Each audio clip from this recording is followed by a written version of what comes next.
Shri Rajin, CPM vote bank രാഷ്ട്രീയത്തിനായി വെള്ളാപ്പള്ളിയെ ഉപയോഗിച്ചുവെന്ന് നേരത്തെ കോൺഗ്രസ് ആരോപണം ഉന്നയിച്ചിട്ടുള്ളതാണ്. ഇപ്പോഴാണോ CPM അപകടം തിരിച്ചറിയുന്നത്? ഇത് തെരഞ്ഞെടുപ്പ് തോൽവിക്ക് ശേഷമുള്ള CPMന്റെ ഒരു നിലപാട് മാറ്റമായി കാണേണ്ടതാണോ? നോക്കൂ ടോം, CPM എന്ന് പറയുന്ന പാർട്ടി തെരഞ്ഞെടുപ്പിന് മുമ്പ് എന്തിനേയും പ്രോത്സാഹിപ്പിക്കുക, അതായത് കോൺഗ്രസിനെതിരെ സംസാരിക്കുന്ന അല്ലെ കോൺഗ്രസ് നേതാക്കന്മാർക്കെതിരെ സംസാരിക്കുന്ന ആരെയും പ്രോത്സാഹിപ്പിക്കുക, അത് ഇത്ര വർഗീയപരമായി പരാമർശം ഉന്നയിക്കുന്നവരെയും പ്രോത്സാഹിപ്പിക്കുക എന്നൊരു നയവുമായി ബന്ധപ്പെട്ട് നിന്നൊരു പാർട്ടിയാണ്.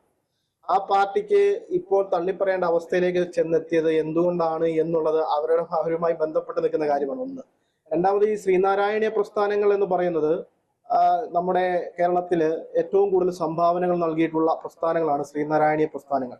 അത് സാമൂഹികപരമായാലും എഡ്യൂക്കേഷൻ പരമായാലും അങ്ങനെ എല്ലാ കാര്യങ്ങളിലും അവർ മുന്നോട്ട് വെച്ചിരുന്ന ആശയങ്ങൾ എന്നും സമൂഹത്തിന് ഗുണം ചെയ്യുന്നതും സമൂഹവുമായി ബന്ധപ്പെട്ട് നിൽക്കുന്നതും സമൂഹത്തിന് ഏറ്റവും കൂടുതൽ ഉന്നതിയിലേക്ക് എത്തിക്കുന്നതുമായ കാര്യങ്ങൾ ചെയ്തു പോയ ശ്രീനാരായണ പ്രസ്ഥാനങ്ങളുടെ ചെയറിൽ, അതിന്റെ പ്രധാനപ്പെട്ട ചെയറിൽ ഇരിക്കുന്നവർ അവരുമായി ബന്ധപ്പെട്ട് പറയുമ്പോൾ താങ്കൾ ഇൻട്രോയിൽ തന്നെ പറഞ്ഞ പോലെ ഒരു ജാതി ഒരു മതം ഒരു ദൈവം എന്ന് പറഞ്ഞ് ഈ നാടിനെ ഏറ്റവും കൂടുതൽ നവോത്ഥാനത്തിന്റെ മുന്നിലേക്ക് എത്തിച്ച ശ്രീനാരായണ ഗുരുവിനെ ഓർത്തുകൊണ്ട് ഇരിക്കുന്നവർ ആയിരിക്കണം എന്നുള്ളതായിരുന്നു നമ്മുടെ ഒരു ആവശ്യം, അല്ലെങ്കിൽ പൊതുസമൂഹത്തിന്റെ, നമ്മുടെ നല്ല പൊതുസമൂഹത്തിന്റെ ആവശ്യം.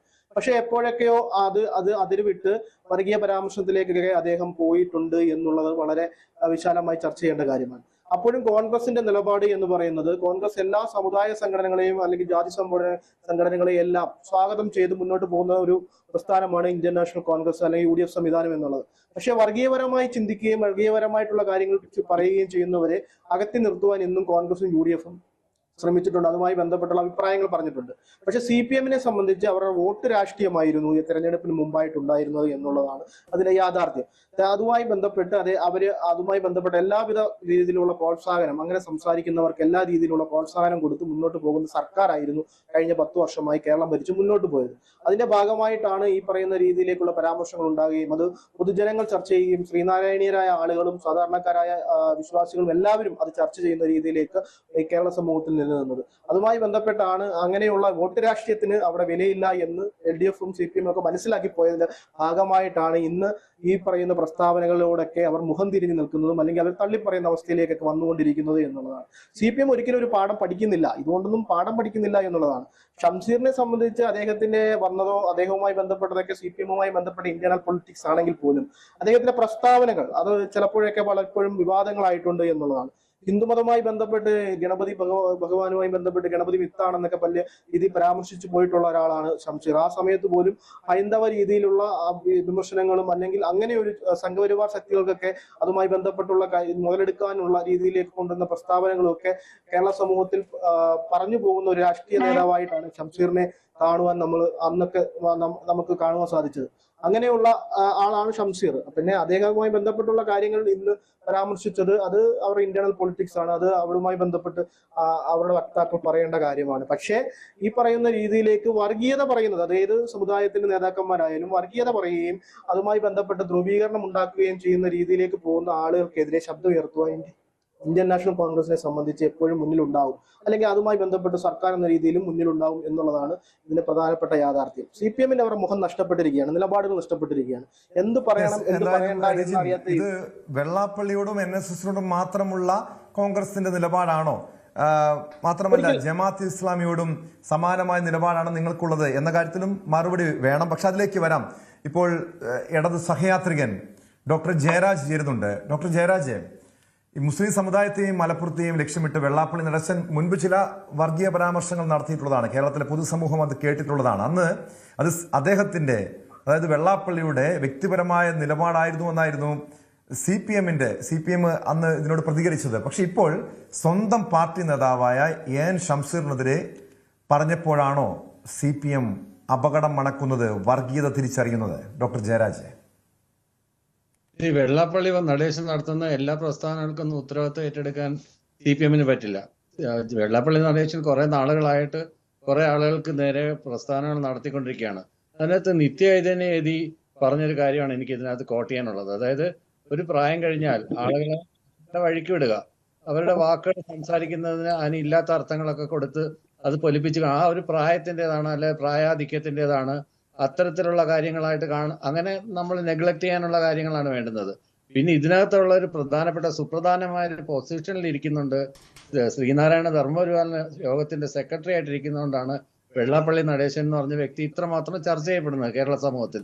അല്ലെങ്കിൽ ആരും ഈ ഒരു 80 വയസ്സ് കഴിഞ്ഞ ഒരാൾ എന്ത് പറഞ്ഞാലും അത്ര വലിയ ഇമ്പോർട്ടൻസ് നമ്മൾ കൊടുക്കില്ല. പക്ഷെ അത് എങ്ങനെയാണ് സൊസൈറ്റിയിൽ ഡിവിഷൻസ് ഉണ്ടാക്കുന്നതെന്നെല്ലാം നമുക്ക് വളരെ നല്ല രീതിയിൽ നമുക്ക് നോക്കിക്കാണാവുന്നതാണ്. അത്തരത്തിലുള്ള പരാമർശങ്ങൾ ആര് നടത്തിയാൽ തന്നെയും അത് വിമർശിക്കപ്പെടേണ്ടതാണ്. അത് ആർക്കെതിരെ, ഒരു യുവ നേതാവിനെതിരെയാണ് ഇങ്ങനെ വർഗീയപരമായിട്ടുള്ള പരാമർശം ഉണ്ടാകുന്ന കുറെ പക്ഷെ നാളുകൾ. മുൻപ് ഇങ്ങനെ വിഭജിക്കുന്ന രീതിയിലുള്ള, സമൂഹത്തെ വിഭജിക്കുന്ന രീതിയിലുള്ള പ്രസ്താവനകൾ വെള്ളാപ്പള്ളി നടത്തിയിട്ടുണ്ട്. അന്ന് ഈ നിലപാട് CPM സ്വീകരിച്ചിട്ടുണ്ടോ doctor Jayaraj? Better late than never. അതല്ലേ അതിന്റെ ശരി. നിയന്ത്രിക്കേണ്ടുന്ന സമയത്ത് നിയന്ത്രിക്കും, ഇടപെടുന്ന സമയത്ത് ഇടപെടും. ആദ്യമേ നമ്മളൊരു ഏജിന്റെ ഒക്കെ ഒരു പരിധി കൊടുത്തു, അല്ലെങ്കിൽ ഒരു സംഘടനയുടെ ഒരു സമുദായ നേരത്തെ ഇടപെട്ടിരുന്നെങ്കിൽ, നേരത്തെ പാർട്ടി നേതൃത്വം വെള്ളാപ്പള്ളിക്കെതിരെ ഇത്ര ശക്തമായ രീതിയിൽ ഒരു നിലപാട് സ്വീകരിച്ചിരുന്നെങ്കിൽ വെള്ളാപ്പള്ളി ഇതുപോലുള്ള നിലപാടുകൾ, ഇതുപോലുള്ള വർഗീയ പരാമർശങ്ങൾ ആവർത്തിക്കില്ലായിരുന്നല്ലോ. ഒരിക്കലും നമുക്ക് അങ്ങനെ പറയാൻ പറ്റില്ല. കാര്യം ടോം, ഇതിനകത്തുള്ള ഒരു പ്രധാനപ്പെട്ട വിഷയം എന്താണെന്ന് അറിയാമോ? നമ്മൾ അവരെ ആ വഴിക്ക് അങ്ങ് വിടുക. കാര്യം ഇനി അവരെ തിരുത്താനൊന്നും പറ്റില്ല.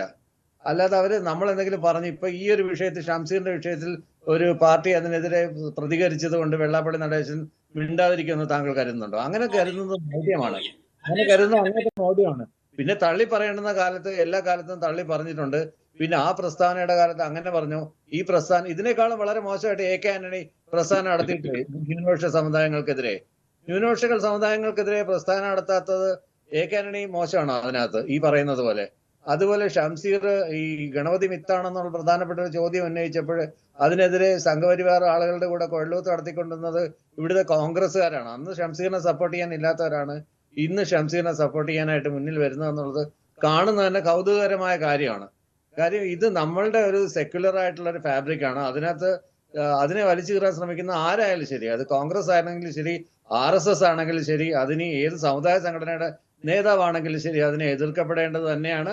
പിന്നെ ഞാൻ നേരത്തെ പറഞ്ഞത് കണക്കല്ലേ, യതിയുടെ ഒരു ഇത് വെച്ചിട്ട് സ്റ്റേറ്റ്മെന്റ് ഞാൻ ഒന്നുകൂടെ ആവർത്തിക്കുകയാണ്. ഒരു പ്രായം കഴിഞ്ഞു കഴിഞ്ഞാൽ അവരുടെ അവസ്ഥ, അവരുടെ മാനസിക നില ശരിയാണോ എന്ന് പരിശോധിക്കണം എന്ന് വളരെ മുമ്പ് തന്നെ പറഞ്ഞിട്ടുണ്ട്. യതി എന്ന് പറയുന്ന എല്ലാവരും ആദരിക്കപ്പെടുന്ന ഒരു വ്യക്തിത്വമാണ്. അദ്ദേഹം മനഃശാസ്ത്രത്തിനെ കുറിച്ച് ഒരുപാട് പുസ്തകങ്ങൾ എഴുതിയിട്ടുള്ളതാണ്. കേരള സമൂഹത്തിൽ തന്റേതായ വ്യക്തിമുദ്ര പതിപ്പിച്ചു പോയ ഒരു വ്യക്തിയാണ് അദ്ദേഹം. ഇത് മുൻകൂട്ടി കണ്ടുകൊണ്ടാണ് അന്ന് പറഞ്ഞത്.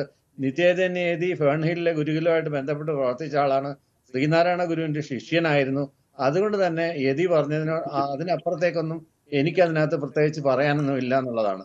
അല്ലാതെ ഈ പറഞ്ഞതുപോലെ നമ്മൾ വൈകാതെ തന്നെ ഇത്തരത്തിലുള്ള ഇടപെടൽ ഉണ്ടായില്ലെങ്കിൽ, കാര്യം നിയന്ത്രിച്ചില്ല എന്നുണ്ടെങ്കിൽ വീണ്ടും വീണ്ടും ഇങ്ങനെ കയറി വരും. അതിനകത്ത് ഇപ്പം കോൺഗ്രസ് അതിനെതിരെ ഇതുവരെ ഒന്നും സംസാരിച്ചിട്ടില്ല.